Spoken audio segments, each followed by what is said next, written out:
There are two kinds of people who live in the city of Irving: the ones who recycle and the ones who do not. This program is directed at both groups. If you do not recycle, perhaps you will see something that will demonstrate to you the necessity for getting started on a recycling program. If you do recycle, you may find that you are not doing enough. You collect your aluminum cans, your glass bottles, your newspapers, and you take them to the recycling center and drop them off. But your job does not end there. You have only begun, because all your efforts are for nothing if you do not finish what you begin. All the time and energy you spend recycling is wasted if you do not close the circle.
This is the city of Irving's landfill, and it's not the kind of place you might bring a tour bus. But as landfills go, it is a good one. Compared to other landfills in use in this country, this one causes almost no environmental damage at all. This is where all that trash you throw away every week ends up. It's processed, compacted, and covered up. After it's all filled up, it could make a fair golf course. That's not the point, though. We use the landfill to hide all this rubbish, so we don't have to look at it anymore, and so it doesn't breed disease and vermin. Then we forget about it. Out of sight, out of mind. We have successfully and efficiently put our refuge in storage, long-term storage, and that's precisely what it is. Techniques to limit or control your waste stream. Well, I think probably the ideal way is to try and reduce the amount of material that is thrown away by the both average person and industry.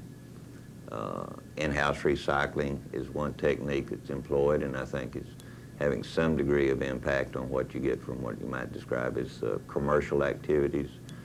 Our citizenry, I think, are beginning to make some inroads in reducing the amount of waste that they produce.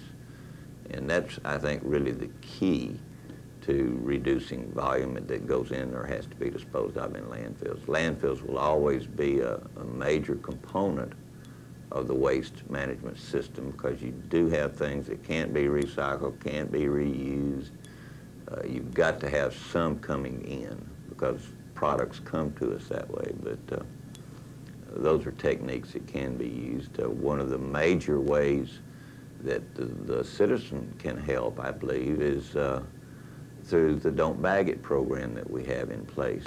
Basically, that is encouraging our citizenry to not bag their grass clippings when they mow their yard. It's a program that was developed by the Texas A&M Extension Service, I believe. And yard waste in total, which includes grass and leaves and brush, constitutes on an annual basis about 20% of our waste load into the landfill. In the early spring and summer, it's much, much higher than that. It's almost 40% of what we haul and dispose of. Might also mention that we do shred the brush that comes in from the citizenry, and would encourage any of them that would like to avail themselves of the wood chips for mulch and this sort of thing, you know, around their homes and things like that. We've given quite a bit to the parks, but we don't have that many flower beds in this town, you know, because we get about 7,000 tons of brush a year, and that's an awful lot to get rid of. Recycling, I think, makes some impact, but it's reasonably small. And then the problems that I think have historically been with recycling is lack of markets. I would imagine, and this is strictly a guess on my part, I should imagine that you might be able to impact up to a legitimate 5% of what goes into a landfill. And in our case, that'd be 5% of about 60,000 tons a year. I almost feel like the Don't Bag It program is a form of recycling, something that I recently learned, and this is from the explanations that A&M gave us. The grass, as it grows, picks up the fertilizer that we've all spent $30 a bag for or whatever. And as it's picked up, if you haul it off, because it's in the leaves of the grass, if you haul it off, well, all you're doing is hauling off your fertilizer in little small increments, whereas if you leave it laying on the ground, it goes back in and stimulates growth again and keeps us all trying to get our sons to cut our yard more regular or something to that effect. A lot of people think that when all this garbage is covered up in the landfill, it biodegrades and returns to the soil. For the most part, that is a true statement, but it takes a long, long time. And we fill our landfills to capacity well before that happens. Eventually, you have the landscape dotted with these seeping underground pits of solid waste because we throw away more than the environment can consume. Most households throw away at least 2 of these every week. Rounding off slightly, it's about 2 feet in every direction. That's 8 cubic feet of trash in this one bag alone. Twice per week, that's 16 cubic feet. Times 52 weeks is 832 cubic feet of garbage. In a community of 500,000 homes, that amounts to 208 million cubic feet of rubbish every year. That's enough to more than fill Texas Stadium. So what are we supposed to do? If we can't bury the stuff, how do we get rid of it? We can't burn it. A bonfire that size would pollute the air, and that would just make things worse. Well, there is a way to dispose of most of this garbage safely and economically. Unless you've been living in a cave for the last several years, you know the answer lies in recycling. Compared to other communities its size, Irving has a good record as a recycling city. And there are a lot of apartment dwellers who are not among the most avid recyclers. Either apartment managers don't instigate recycling programs for their tenants, the tenants are too transient to really get settled into a program, or both. But among those who do recycle, they are doing a very good job.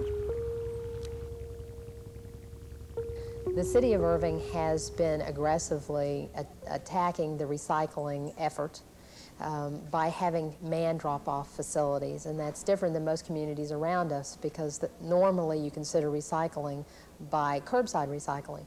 But I feel that we're fairly lucky in this respect because curbside recycling in the South is relatively new. We have found, since we've had the manned facilities implemented, and the City of Irving has 4, we have collected quite a few materials. Now, we have had this program up and running since November of 1991. It's almost a year. In fact, we're hitting upon the birthday this week, as a matter of fact. And we have collected almost 2 million pounds worth of recyclables. Most of our materials have come in from the newspaper end.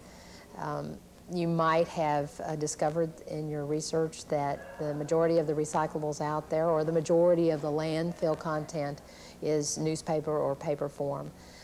Second to that, we've collected aluminum, glass, plastics, white ledger paper, computer paper, but we've collected about 2 million pounds, almost 915 tons worth of recyclables. Our biggest center, and the centers fluctuate, we have found that we've collected more white ledger and computer paper on the north side. We've collected more aluminum on the south side. We've collected more steel food cans on the north side. We've collected more glass on the south side. It's been an interesting kind of discovery for us to find out what people are bringing in these different areas of Irving. Recycling is a very important measure, and we have seen a great amount of energy and excitement coming from our residents here in Irving to recycle. I can only hope that it'll only get bigger and better and bigger and better. Of course, to close the loop, in order for recycling to be effective and to be successful, people have got to get out and buy the materials out there on the market made out of recyclables. So we see that markets have been expanding, and there are bigger and better things out there made from recyclables, and we'll be seeing that in the future. Everyone is familiar with this symbol. It represents recycling and everything related to it. But not everyone knows just what that everything is. The first arrow represents the collection of recyclable materials. The second represents the recycling of those materials into new products. But the third one, and the one most often neglected, represent buying those materials back. That's the way recycling works. Once those recyclable materials are made into usable goods, they are used again and recycled again. If you leave out that one step, the whole thing falls apart. In some ways, it's the most important step of all, the one called closing the circle.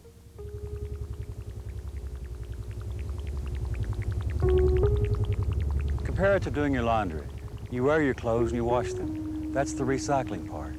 Now you've got all these washed clothes. You can either wear them or you can go out and buy new clothes.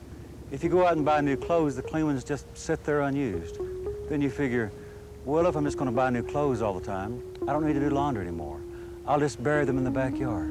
I'll start my own landfill. Do you get the picture here? When you take your recyclable materials to the recycling center, you're taking them in to be cleaned.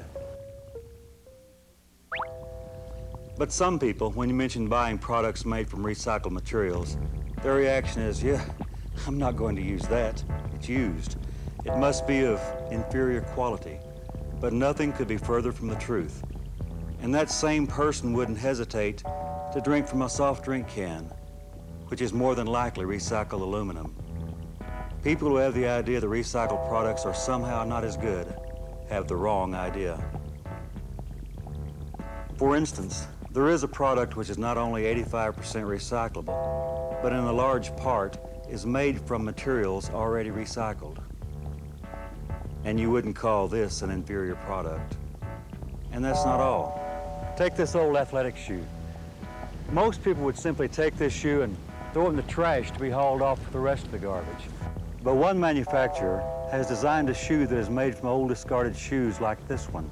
They grind up the shoes, separate the fiber from the rubber, add a little filler, and the resulting material is used for the outsole of new shoes. This carpet was made from recycled plastic bottles. It's comparably priced with other carpet. It's more durable than regular carpet, and it comes in a variety of colors. These are just a few of the things that can be done with recycled material. But the biggest problem we face is the overabundance of the paper products that we use. Here's what goes into our landfills. 7% glass, 8% plastic, not quite 7.5% food waste. But look at this. Paper and paperboard comprise 40% of what we dump into our landfills. If we recycled all that paper, think of the difference it would make. Schools and businesses churn out a lot of paper in a single year. Added to what you and I use, it totals about 216 million cubic yards of wasted natural resources. Paper waste is a big problem. Something has to be done about it. And for inspiration, we can look to the city of Irving. Irving has no official program or guidelines for recycling, but they do it. The volunteer effort that has been seen out there of residents wanting to recycle, and in the city of Irving, it is strictly volunteer. It is on the utility bill. We all pay a certain amount for recycling here in Irving. It is not mandatory to recycle, therefore it is a voluntary effort. However, we are all paying a certain amount for the system that has been implemented in Irving. Okay. I believe that the municipality, our leaders here in Irving, the mayor and city council, city manager and city leaders here have learned that there has been a tremendous amount of excitement and involvement from the community. We have a fifth center scheduled to go online, I hope, in the near future. We have originally programmed for 5 centers. At this time, we only have 4, and out of those 4, we have seen tremendous use by the residents out there in Irving.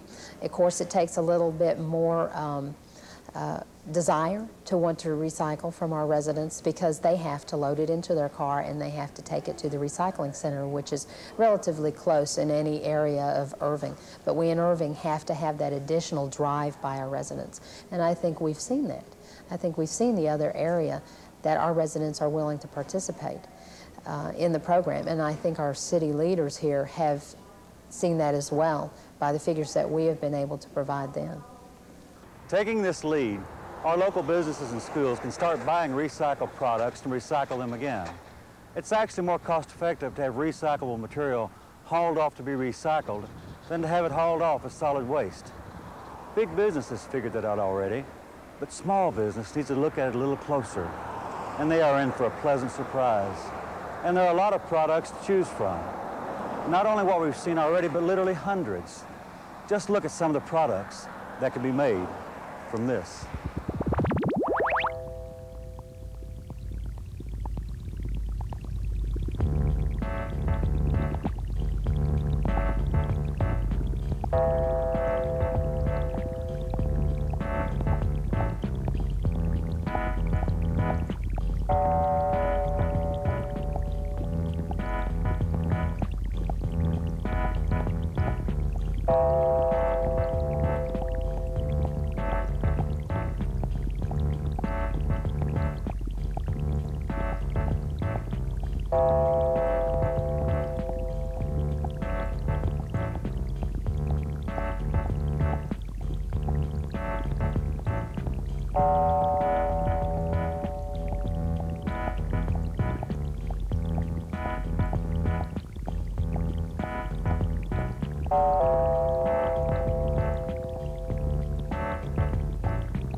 $216 million cubic yards of paper every year. How many countless acres of forest could we save if we recycled that paper? The answer could well be in the millions. Now, to be fair, the paper industry is gradually getting into the recycling business. But in the meantime, clear cutting of our forest continues. The more foliage we destroy, the more danger we place ourselves in. Because if for no other reason, foliage provides us with the very air that we breathe. People who cut all these trees down make an effort to replace it by replanting. But they don't plant forests. They plant nurseries. There is a big difference. And so far, no one has figured out how to replace the wildlife and other plant life that is also displaced or destroyed by deforestation.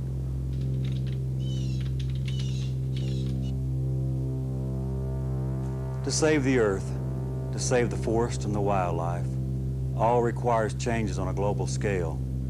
But at the same time, it all starts in our own backyards. And a community such as Irving, capable of recycling over 1 million pounds of materials in a year, can take a great step forward in making those changes. Our local government has set the example for us. We can set an example to the world. But to make it work, we have to finish what we begin and buy the products made from those materials we so effectively recycle. Recyclers call it green marketing. Recycle, buy recycled, and recycle again. It's endless, perhaps an inconvenience, but the fact is this: if we fail or refuse to recycle effectively by closing the circle, we put ourselves, our children, and their children in danger of living in a polluted world that we could have saved. Recycling is not the only way we have to fight environmental pollution by any means, but it is a major weapon. Recycling can make a big difference. If we care about our community, our little blue planet, and our children who will live on it. Buying recycle is not just an option, it's our only choice.